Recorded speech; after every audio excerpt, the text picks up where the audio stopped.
ফিরে এসে নিজেদের অস্তিত্ব জানান দিয়েছেন তারা। কখনো আনসার লীগ, রিকশা লীগ, বিশ্ববিদ্যালয় লীগ, কখনো বা গার্মেন্টস লীগ, পাহাড়ি লীগ। এবার শাহবাগে আন্দোলন করতে কিস্তি লীগ এনেও হাজির করেছেন, তবে মুখ থুবড়ে প্রতিবারই ব্যর্থ হয়েছেন।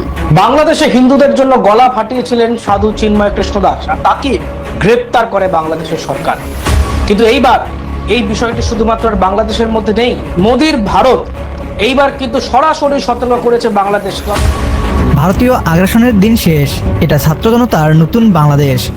বাংলাদেশের অন্তর্বর্তীকালীন সরকারের বিরুদ্ধে ভারতের একের পর এক ষড়যন্ত্র চলছে। এরই ধারাবাহিকতায় ইসকন নামক আরও এক ষড়যন্ত্রের প্রোডাক্টকে লেলিয়ে দেওয়া হয়েছে। ছাত্র জনতার নতুন বাংলাদেশকে অশান্ত করতে এবার বাংলাদেশের বুকে আঘাত করেছে ভারত। বহুদিন আগে থেকেই ধারণা করা হচ্ছিল ভারত তথাকথিত হিন্দু নির্যাতনকে পুঁজি করে বাংলাদেশের অভ্যন্তরীণ রাজনীতিতে হস্তক্ষেপ করবে।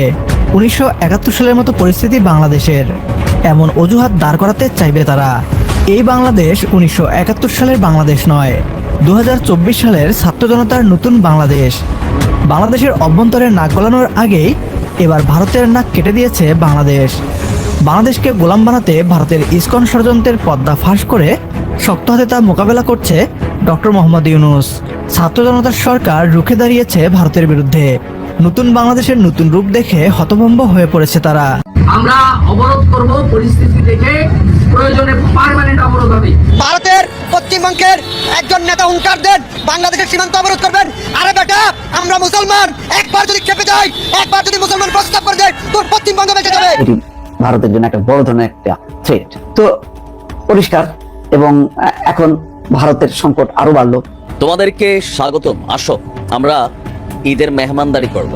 ভারত ভেঙে যাবে, সম্মান না করলে ভারত ভেঙে টুকরো টুকরো হয়ে যাবে। ভারতের ছিন্ন ভিন্ন হয়ে যাওয়ার ঝুঁকিটা এই মুহূর্তে হিউজ পরিমাণ সামনে চলে এসেছে। ভারত ভেঙে টুকরো টুকরো হয়ে যেতে পারে বলে বিস্ফোরক মন্তব্য করেছেন অন্তর্বর্তী সরকারের প্রধান উপদেষ্টা ডক্টর মোহাম্মদ ইউনূস। ভারতের পক্ষ থেকে গত 3.5 মাস ধরে যা কিছু করা হচ্ছে, যে সব ধরনের ষড়যন্ত্রের আশ্রয় তারা নিচ্ছে, তাতে করে আমাদের মধ্যে একটা আত্মতুষ্টি কাজ করতে পারে যে ভারত একের পর এক নানান ধরনের পদক্ষেপ নিয়েও বাংলাদেশে কিছু করতে পারছে না, তাদের উদ্দেশ্য হাসিল করতে পারছে না, এবং সরকারের মধ্যেও এ ধরনের আত্মতুষ্টি সম্ভবত কাজ করছে। কিন্তু ভারত যে নানান জায়গা থেকে এর মধ্যে সফল হতে শুরু করেছে, সে বিষয়টি কি সরকার ভেবে দেখেছে? আসসালামু আলাইকুম দর্শক, নতুন একটা সংবাদে আপনাদের আবারও স্বাগতম। প্রিয় দর্শক, বর্তমান বাংলাদেশের যে রাজনৈতিক অবস্থা এবং যে প্রেক্ষাপট চলছে তারই উপর ভিত্তি করে কয়েকটি খবর নিয়ে আজ আমি আপনাদের সামনে আবারও হাজির হয়েছি। ভিডিও শুরুটা দেখেই হয়তো আপনারা বুঝতে পেরেছেন আজকের খবরটা কতটা গুরুত্বপূর্ণ হতে চলেছে। প্রিয় দর্শক, যারা ভিডিওটি অন করেছেন তারা ভিডিওটি না টেনে পুরো ভিডিওটি দেখতে থাকুন। আর যারা এখনো আমার চ্যানেলটি সাবস্ক্রাইব করেননি তারা দয়া করে সাবস্ক্রাইব করুন নতুন নতুন খবর আপডেট পেতে। তো দর্শক, বেশি কথা আর বলবো না, চলুন দেখে আসা যাক কি আছে আজকে আমাদের তাজা খবরে। চলুন। 5 আগস্ট ছাত্র জনতার আন্দোলনের মুখে টিকতে না পেরে পালিয়ে দিল্লিতে আশ্রয় নেয়ার পর ভারত নানাভাবে বাংলাদেশে হাসিনাকে ফেরানোর চেষ্টা করে ব্যর্থ হয়েছে। নেত্রী পালিয়ে যাওয়ার পর দলের লোকেরাও গা ঢাকা দিয়েছেন। তবে গণ অভ্যুত্থানে পরাজয়ের পর অন্তর্বর্তী সরকারকে অস্থিতিশীল করতে বিভিন্ন রূপে ফিরে এসে নিজেদের অস্তিত্ব জানান দিয়েছেন তারা। কখনো আনসার লীগ, রিকশা লীগ, বিশ্ববিদ্যালয় লীগ, কখনো বা গার্মেন্টস লীগ, পাহাড়ি লীগ। এবার শাহবাগে আন্দোলন করতে কিস্তি লীগ এনেও হাজির করেছেন, তবে মুখ থুবড়ে প্রতিবারই ব্যর্থ হয়েছেন। হাসিনা পালানোর পর ভারতও একের পর এক ষড়যন্ত্রের কাঠ ছুঁড়ে অন্তর্বর্তী সরকারকে বিপদে ফেলার চেষ্টা করে যাচ্ছেন। সম্প্রতি দেশের সাম্প্রদায়িক দাঙ্গা বাঁধানোর যে কয়টি প্রচেষ্টা আছে তার মধ্যে তাদের সংখ্যালঘু নির্যাতন কার্ড ব্যবহার ব্যর্থ হওয়ার পর এবার তারা নিয়ে এসেছেন ইসকন কার্ড। ইসকনের বহিষ্কৃত বাংলাদেশ সনাতন জাগরণ মঞ্চের মুখপাত্র চিন্ময় কৃষ্ণ দাস ব্রহ্মচারীকে রাষ্ট্রদ্রোহিতার অভিযোগে গ্রেপ্তার করে কারাগারে পাঠানো হয়েছে। এদিকে ইসকনের বহিষ্কৃত এই নেতার জন্য ভারতের বিজেপি নেতা শুভেন্দু হুমকি দিল বাংলাদেশকে যে তারা সীমান্ত অবরোধ করবে। আমরা নিঃশর্ত মুক্তি দাবি করছি, মুক্তি না দিলে বাংলাদেশ ডেপুটি হাই কমিশনেও বিক্ষোভ হবে এবং বাংলাদেশ বর্ডারে সনাতনীরা ধ্বজ নিয়ে অবরোধ করবে, যাতে বাংলাদেশে ভারত থেকে পশ্চিমবঙ্গ দিয়ে আমরা কোনো পরিষেবা নিতে দেব না। প্রশ্ন হচ্ছে, শুভেন্দু অধিকারীরা পশ্চিমবঙ্গেই পাত্তা পায় না, অথচ বাংলাদেশের বিরুদ্ধে হুঙ্কার তারা কিভাবে দেয়?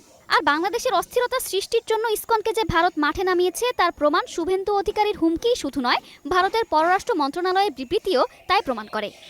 দেশটি এক বিবৃতিতে দাবি করে বাংলাদেশে উগ্রপন্থীদের দ্বারা হিন্দু এবং অন্যান্য সংখ্যালঘুদের ওপর একাধিক হামলার ঘটনা ঘটেছে, যেখানে চিন্ময়ের বিরুদ্ধে এত প্রমাণ থাকার পরও ভারতের ইচ্ছাকৃত ভুল বিবৃতি এবং বাংলাদেশের অভ্যন্তরীণ বিষয়ে ভারতীয়দের হস্তক্ষেপ এখন অন্যদিকে ইঙ্গিত দিচ্ছে।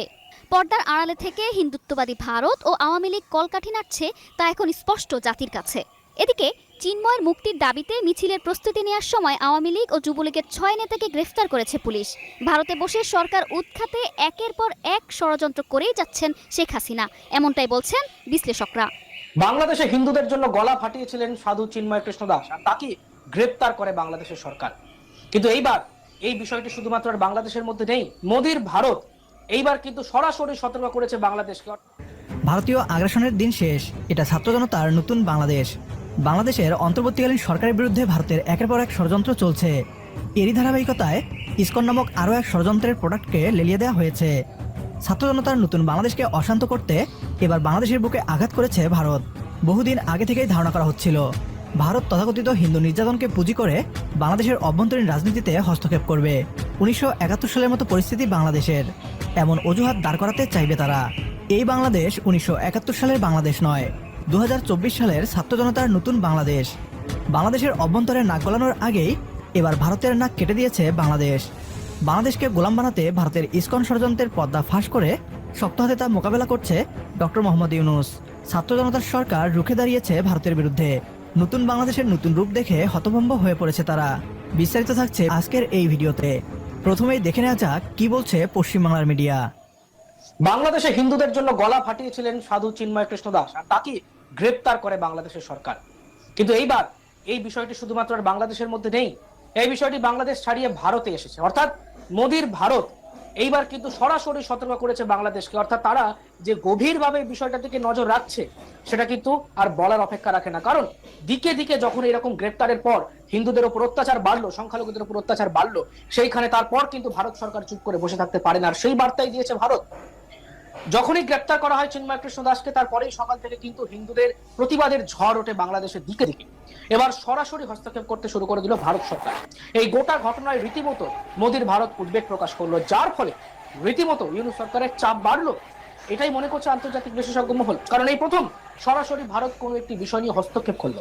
কারণ হিন্দুদের উপরে যে আক্রমণ হচ্ছে তা নাকি আরো বেড়ে গিয়েছে, তাই এবার সরাসরি হস্তক্ষেপ করলো মোদির ভারত। বিদেশ মন্ত্রকের তরফে রীতিমতো কড়া ভাষায় আক্রমণ করা হয়েছে এবং গোটা ঘটনায় যে তাদের নজর রয়েছে তারও একবার প্রকাশ করলো ভারত।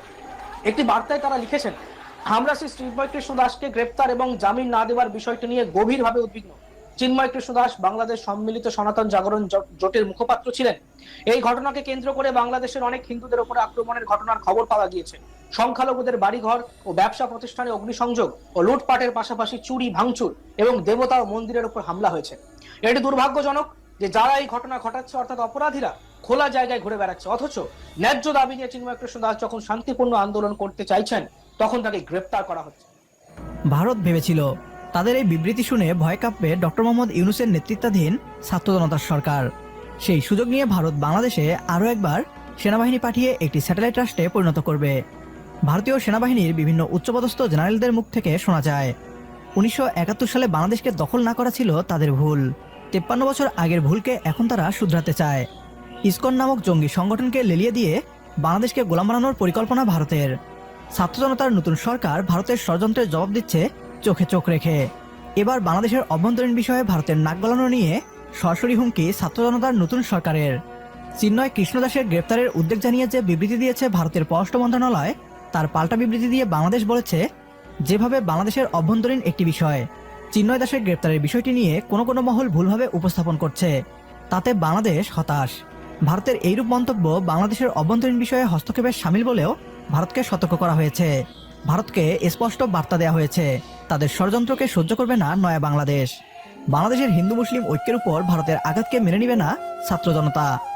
জঙ্গি সংগঠন ইসকনকে নিষিদ্ধ করে সাম্প্রদায়িক সম্প্রীতি নষ্টের অভিযোগে আইনের আওতায় নিয়ে আসা হোক। আমাদের সাথে একমত হলে কমেন্ট বক্সে ইয়েস লিখে জানিয়ে দিন আমাদের।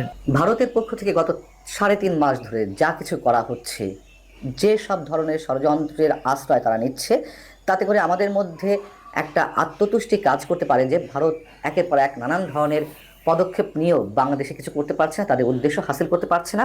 এবং সরকারের মধ্যেও এ ধরনের আত্মতৃষ্টি সম্ভবত কাজ করছে। কিন্তু ভারত যে নানান জায়গা থেকে এর মধ্যে সফল হতে শুরু করেছে সেই বিষয়টি কি সরকার ভেবে দেখেছে?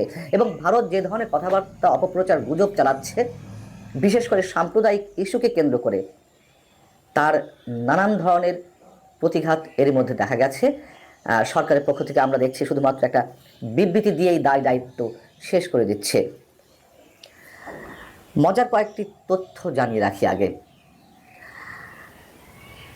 ইসকনের হামলায় কিংবা সনাতনী জাগরণী মঞ্চের সমর্থকদের বা অ্যাক্টিভিস্টদের হামলায় চট্টগ্রামের যে আইনজীবী সাইফুল ইসলাম নিহত হলেন, সেই আইনজীবীকে ভারতের কোনো টেলিভিশনের পক্ষ থেকে দাবি করা হয়েছে যে তিনি ইসকনের সদস্য, ইসকনের সমর্থক। এমন ভয়ঙ্কর, নোংরা, একেবারে তিলকে তাল করার মতো তথ্য ভারতের বিভিন্ন জায়গা থেকে দেওয়া হচ্ছে। এবং যেমন ইন্ডিয়া টুডে প্রচার করেছিল গত 6 নভেম্বর, ইন্ডিয়া টুডের মতন ভারতের শক্তিশালী এবং বহুল প্রচারিত এবং প্রভাবশালী গণমাধ্যম ইন্ডিয়া টুডে বলেছিল, হেডলাইন করেছিল, বাংলাদেশের প্রধান উপদেষ্টা ডক্টর মোহাম্মদ ইউনূস বাংলাদেশ ছেড়ে ফ্রান্সে পালিয়ে গেছেন। একই ধরনের কথা ভারতের জি নিউজ মাত্র 2 দিন আগে সম্ভবত তারা নিউজ করেছে, সংবাদ প্রচার করেছে যে জেএমবি, হুজি সহ এক ঝাঁক জঙ্গি সংগঠনের উপর থেকে নিষেধাজ্ঞা তুলে নিয়েছে বাংলাদেশ। এবং এতে দাবি করা হচ্ছিল যে হুজি, জেএমবি, আনসারুল্লাহ বাংলা, জাগ্রত মুসলিম জনতা বাংলাদেশ, শাহাদাতি আল হিকমা ও হিজবুত তাহরির সহ একাধিক নিষিদ্ধ সংগঠনের উপর থেকে যে নিষেধাজ্ঞা প্রত্যাহার করা হয়েছে, বাংলাদেশের সেনাপ্রধানের নির্দেশে এই সব সংগঠনের নেতাদেরকে কারাগার থেকে মুক্তি দেওয়া হয়েছে।